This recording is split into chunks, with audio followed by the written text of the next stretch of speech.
Kiaunis, and this is breaking news. Oh, I'm sorry, let me get that. Just my friend, he Snapchatted me a Kevin Spacey meme, and he gets worried if I don't reply quickly. You get it. Or do you? Because I don't. Not the K-Space memes, those give me life. What I don't get is how many people, young and old, think it's okay to interrupt whatever they're doing to look at their phone. I love watching the action-packed Eagle Nest live stream just as much as the next person, but doing so in the middle of my day can have unintended consequences, like running over a homeless gentleman in a parking lot, inadvertently restarting his heart and giving him a zest for life. And revenge. But folks, I'm not here to talk about me. We've all probably experienced an addiction to instant gratification, be it from smartphones or computers or murdering the undead homeless man who has been haunting you day and night.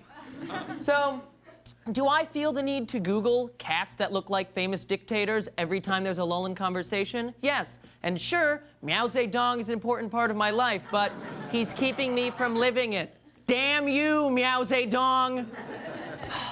The only way I know how to explain science without turning up the snooze factor is Bill Nye style, so that's what we're going to do. No, Bill Nye isn't here in the studio, but we have the next best thing. Me. Researchers Kent C. Barrage and Terry E. Robinson, you know Kent and Terry, they've proven a correlation between receiving notifications and dopamine spikes.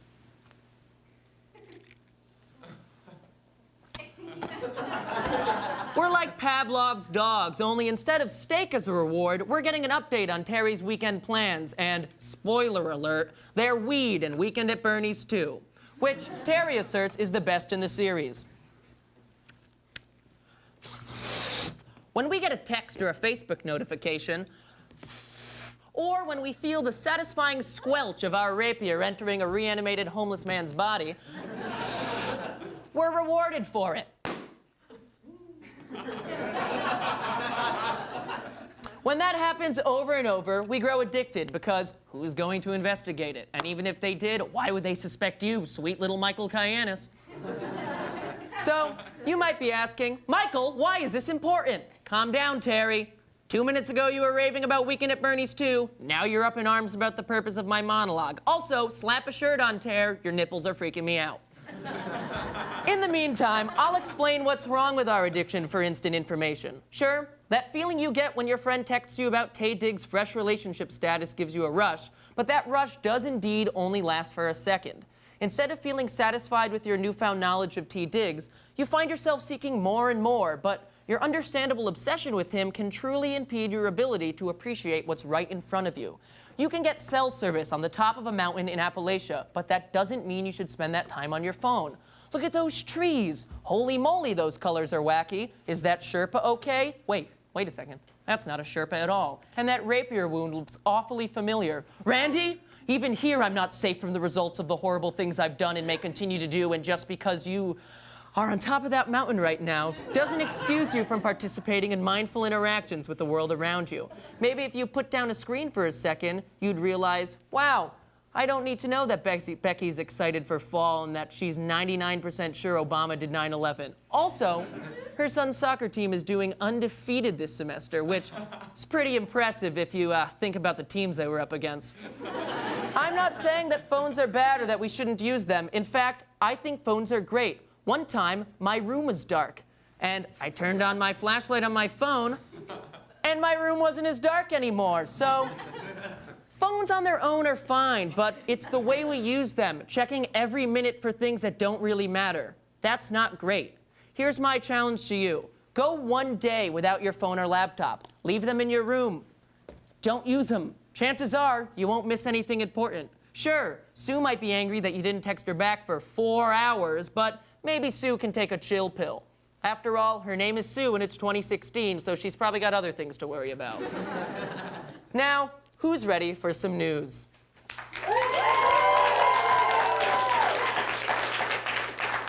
A baby elephant jumped into a river to save the man who rescued her the year before. I guess it's true what they say about elephants. They are qualified to work as lifeguards at my community pool.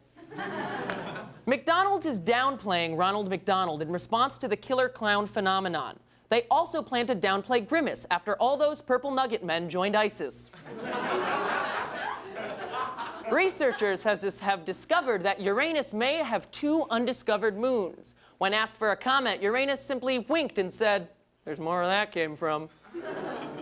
Lil Jon has claimed that Donald Trump repeatedly called him an Uncle Tom on the set of The Apprentice. The rapper then shrugged and said it was better than what Trump used to call him, Dave Chappelle. 87 of the late Robin Williams bikes are up for charity auction, which is nice, but it's pretty weird Robin Williams had at least 87 bikes, right? I mean, I know we all love the guy, but why did he have nearly 100 bicycles? A man recently had to deliver had a pizza delivered to his grandmother's house in Florida post-hurricane to check to see if she was okay. The grandmother reportedly didn't have enough money for the delivery man, but she could think of another way to pay him. A new study says taking more smiling selfies increases happiness. You know what also increases happiness? Having someone there smiling by your side, holding you through the long winter nights, just there for you whenever you need them, like a first aid kit for the heart. This is the end of that joke. A beloved New Jersey bear that was known for walking around on 2 legs was shot and killed by a bow and arrow this week. Let's all have a moment of silence to mourn the loss of Governor Chris Christie. Donald Trump has claimed that if he becomes president, the U.S. will become best friends with India. Going further, Trump said that they can totally hang out all the time and do Indian stuff, like building teepees and dancing around. A family is outraged after a Wendy's receipt listed their teenager son as a little ugly dude. A formal complaint was filed by his father, Big Stinky Lardbutt, and his mother, Hoobastank McFartrocket. And that's the news.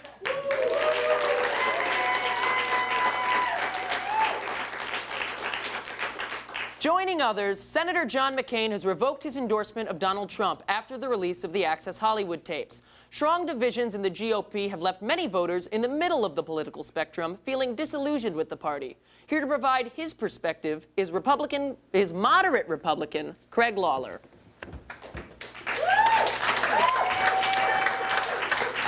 Thank you. Hi, I'm Craig Lawler, and I'm a moderate Republican. Thanks for having me on the show, Michael. We're happy to have you here, Craig. Why don't you tell the audience what it's like to be a moderate Republican? Well, I live in Bedford, Indiana. I drive a 2008 Ford Focus, and I have 2 beautiful white children who I love, not because they're white, because they're my children. I know some of you probably recognize me. I'm sorry, Craig. I don't think so. So why would we recognize you? Well, this isn't my first time on TV. After a mugging in downtown Bedford, I was the guy on Channel 4 who said, "It's usually a safe neighborhood."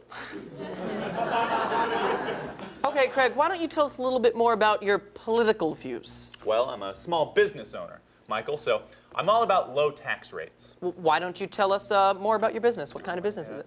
I own and operate Bedford Hardware Supply, the 3rd largest hardware store in Lawrence County. We just introduced a new mascot. It's a talking wrench. His name's Wrenchy. We do it for the kids, but it's fun for the adults, too. So where do you stand on other hot-button issues? Well, for the most part, I think decisions should be left up to the states, you know. Gay marriage, up to the states. Abortion, up to the states. Police brutality, never acceptable. I'm not a monster, Michael. I'm moderate Republican, Craig Lawler. So how do you feel about this upcoming election? Ugh, Michael, it's been a real moral dilemma. I've voted for Republicans every election since I was 18. I'll never forget casting my vote for Bob Dole. The one that got away. So you feel differently about this election? You don't think you can vote for Trump? I mean, how could he? He's a monster. Donald Trump keeps getting on stage saying, bleep this and bleep that. Meanwhile, I'm staring at my wallet-sized photograph of Ronald Reagan thinking, what happened to us, Ronnie? What happened? That sounds really tough. It's like, have you ever shown up just before a surprise party, so it's still dark, and you get in place with all your friends, but when the lights go on, there's a pentagram on the floor painted in blood? That's what this election's been like. Everyone's gone cuckoo for Cocoa Puffs, and I'm just jonesing for some trickle down. So, what did you make of the Access Hollywood tape? Michael, I was shocked and appalled. To talk about women that way is disgraceful. I, for one, love all women, but especially my wife, Carol. Go to sleep, Nancy. That's so sweet. How did the two of you meet? The original Christian mingle? Church. Well, since you're such an advocate for women, have you thought about voting for Hillary? I can't vote for Hillary Clinton. She deleted 33,000 emails. Is that really a big deal? Yeah, I've never deleted an email in my life. Log into my AOL account. You'll see every email I've received since 1997. Even the Viagra ads. I did not ask for them, but I would never delete them, Michael. You sound like you're in a very difficult position, Craig. Oh, boy, am I. I miss the good old days. John McCain, or better yet, Mitt Romney. I miss that salt and pepper heartthrob. Are there any Republicans you're disappointed didn't run? Well, I'll tell you what. I'd take any of the guys in the Bedford Republicans Club over those loons in Washington. They're a great bunch of guys. Ken, John, Alan, and Mike. Mike's black. So who are you going to vote for? I'm going to have to go with the write-in. Who? Well, at first I thought about putting right what once went wrong all those years ago and voting for Bob Dole. But it turns out he's now a human pumpkin. Instead, this November, I'm going to be casting my vote for Renchi. We're finally going to put a wrench in the White House. Really? I mean, I trust Renchi, you know? He's not a politician. He's not even a person. He's a talking wrench. Oh, what's that, Renchi? You want to cut entitlement spending? You sure do know how to turn my bolts. Well, I'm glad you found a candidate that you can believe in. Yeah. If there's one thing Republicans are good at, it's putting tools in the White House. Wait, what's this? Made in China. Damn it! Craig Lawler, everybody. We'll be right back with Hillary Clinton's smear team, but first we have to take a break to line the pockets of the corporate shills at the Emerson Channel. If there's one example of capitalism run amok, it's the blatant self-interest displayed in these ads. Have you noticed that all the ads on this channel are for shows on this channel? Let's cast off the yoke of oppression. Viva la resistance! We'll be right back after this.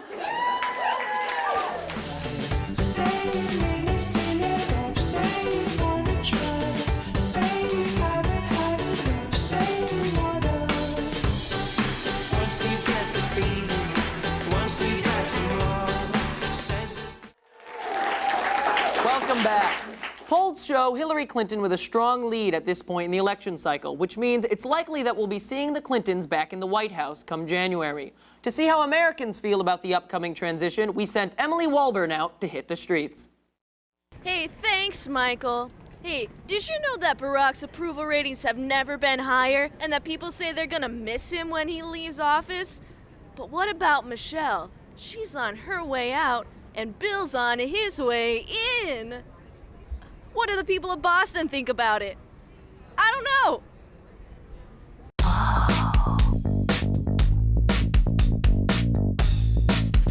So with Hillary Clinton most likely entering the White House in January, Bill Clinton will become the first gentleman. Do you think he'll get paid 20% more as the first gentleman? No, I don't think so. I don't think he should get paid the same as the first lady, I guess. Did you know that the first gentleman or first lady was a paid position? No, I did not know that. I'm not sure if that's true either. As first gentleman, do you think he becomes the father of Sasha and Malia now? What? Will he be Sasha and Malia's dad? Yes, he will. Have a great day, people.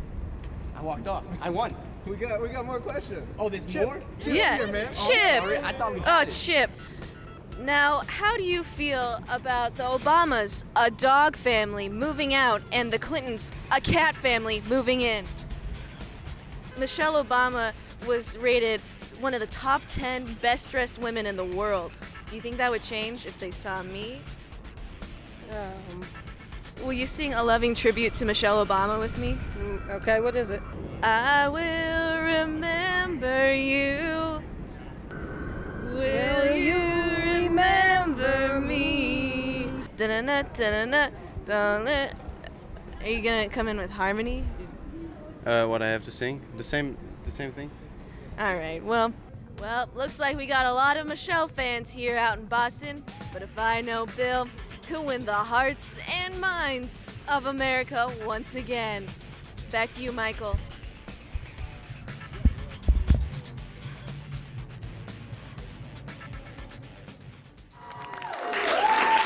Thanks for that, Emily.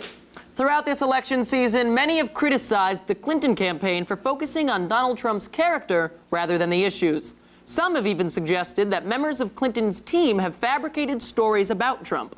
Here to discuss these accusations are Clinton campaign advisors Deborah and Janet Schattenschneider.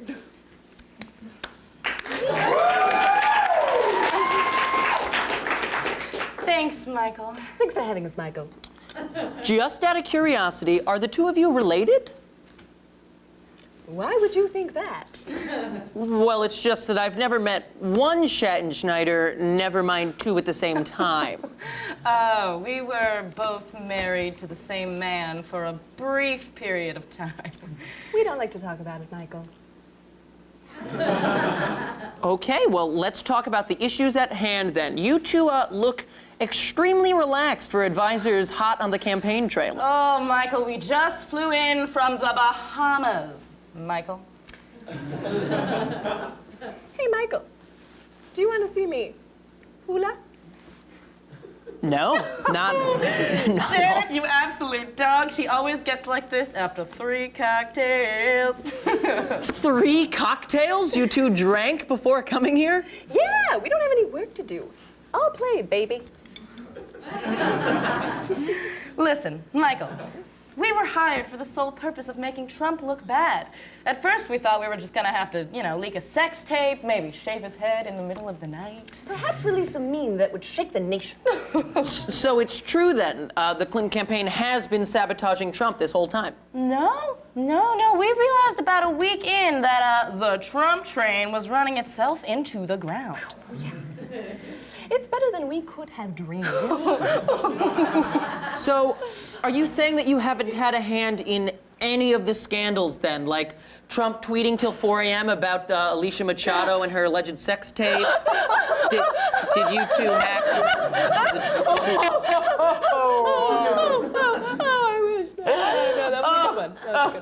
Sometimes the painting paints itself, Michael. So all these women speaking out about sexual abuse, that wasn't you guys, or? All right, funny story, Michael. We actually tried to hire a woman to pretend to have been abused by Trump, but it turns out she actually was. It was such a fun surprise. Have you two done any work at all then? Trumped Up Trickle Down was ours. If all Trump is doing makes himself look bad on his own, what is the Hillary campaign paying you for? You two seem like you're just unnecessary at this point. Well, we did that one? We were, That one with Oh! Do you remember the day when Donald Trump's fly was unzipped? Oh, yes. No. That was us. We didn't tell him all day, Michael. I'm sure that really hurt his numbers in the polls then, huh? Actually, come to think of it, I think he might have gone up 2 points that week. So are you basically admitting that your jobs are counterproductive? I wouldn't say that. Not to our goddamn faces, Michael. All right, Deborah. All right, Deborah, calm down. Sorry, Michael, she's very worked up. Okay. Will you excuse us for a moment, Michael? No, we're taping a show. Schneider, huddle up. Janet, we need to come up with some new Trump scandals quick, or our jobs are on the line. You guys know your mics are on, right? Break! All right, Michael. We're gonna pinch some new scandals to you. Okay, what if I told you that Donald Trump denied housing to black people? That literally happened. What? No way. Very way. What if we say, hear me out, that Trump claimed $1 billion loss just so he could avoid paying taxes? Oh, that would be pretty crazy, Janet. Yeah. Pretty crazy, yeah. In fact, it did also happen. Jesus Christ. The girl can't catch a break. Okay. Think, Shaq Schneider, think. Are you talking to yourself or to me? Okay, Michael. Here's what we are going to do. First, we are going to take our atomic bomb. You have an atomic bomb? And place it inside Trump Tower. Oh, we're very sneaky, Michael. We are, like agile house cats. Then we will leak a forged business proposal of Trump's to blow up New York so that he can land the contract to rebuild it. Oh, and finally, we will create a recording of him calling the dog from Air Bud a loser. Everyone loves that dog, Michael. Are you guys saying you would risk millions of lives just to save your jobs? We're not above murder. Yeah, what do you think happened to Isaac Schachschneider? Did you two just implicate yourself in the murder of your joint ex-husband? Does anyone know what extradition law is like in the Bahamas? Deborah and Janet Schneider, everybody. We'll be right back after this commercial break.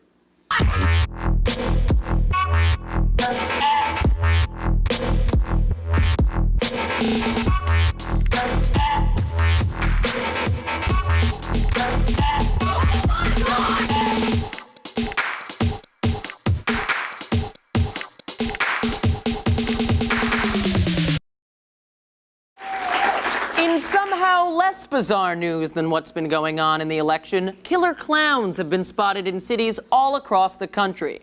Breaking News has obtained an exclusive first interview with one of these terrifying tricksters himself.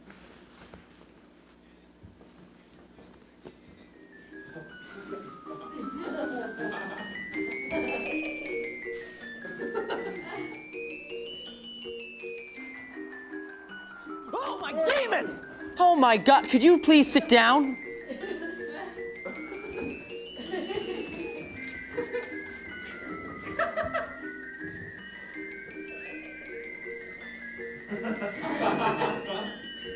Do you speak? Yes, Michael, we do speak, we talk, have families, watch Westworld. Clowns are people too. I'm sorry to assume. That's why I'm here, to dispel the rumors that all clowns are evil murderers. So you aren't one of the clowns that have been spotted across all the college campuses? Oh, no, I am one of those guys.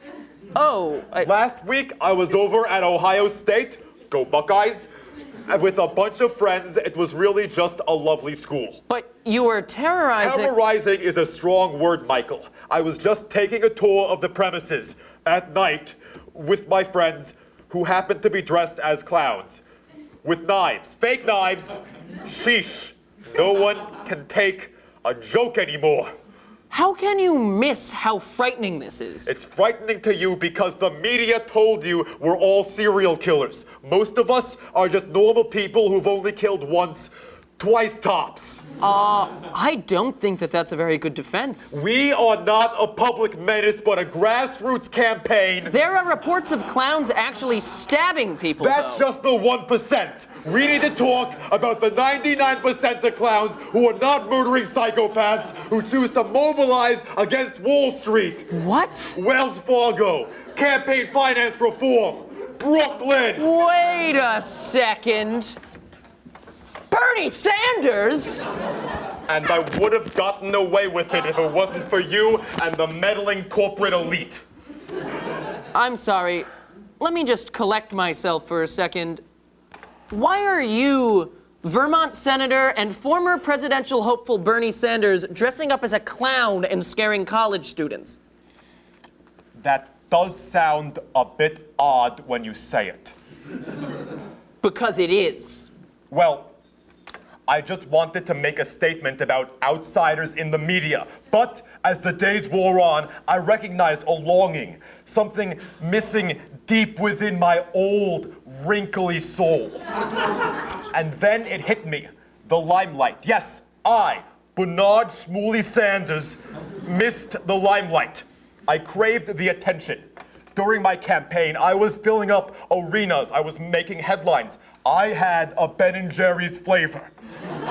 But then Hillary stole the election? No, she won fair and square. But I was still upset about it. So I decided to ride this whole clown wave to fame again. Plus, college kids love me, so I felt right at home. Did you know they make flavored marijuana now, Michael? Excuse me? My favorite is bubblegum kush. It reminds me of my schoolyard days. The only thing that reminds me more of my youth is fighting the systems of oppression. I'm sorry you feel neglected, Bernie. If you'd like to promote some stuff you've been doing, we have a little bit of time, so you could plug some stuff. Will all of America see this? No, just high college kids in the Northeast. Oh, so my base. Exactly. All right. Here's my schedule for the next few weeks. I am going to be doing stand-up comedy at the Mohegan Sun Resort and Casino next Tuesday, Wednesday, Thursday at 8:30 a.m. On Halloween, I will be hosting my annual Spooky Ooky Haunted House. It's always a hit. This year's theme, institutional racism. I have a Christmas album, Burn the Holes, in which I will just talk about income inequality over classical Christmas songs. My new Hanukkah book, We Are Macca Better Than This, hits the shelves this November. I am borrowing Hillary's HBO Go account to watch Westworld and Elizabeth Warren's Amazon Prime to watch the program Transparent. I will be doing a yoga class at the Y at the Ridgecrest Court. I will be yelling at a pigeon in the park. All right, wrap it up. Buy your tickets now at mohegansun.com. They're $10 now, but $25 at the door. Bernie Sanders, everyone.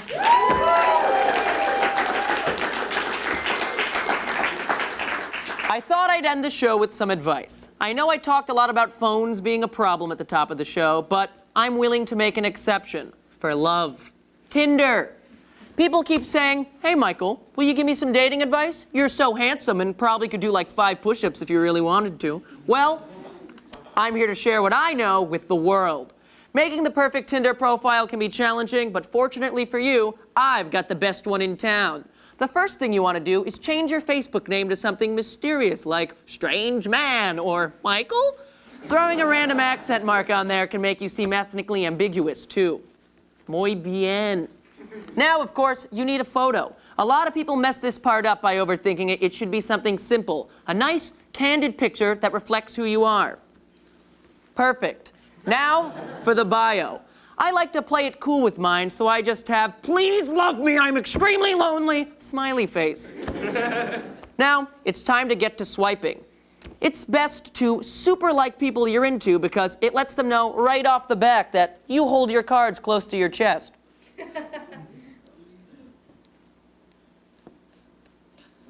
All right, well, sometimes you need to send a technical report to Tinder because they have this weird glitch where you don't get any matches, even though you could do those push-ups.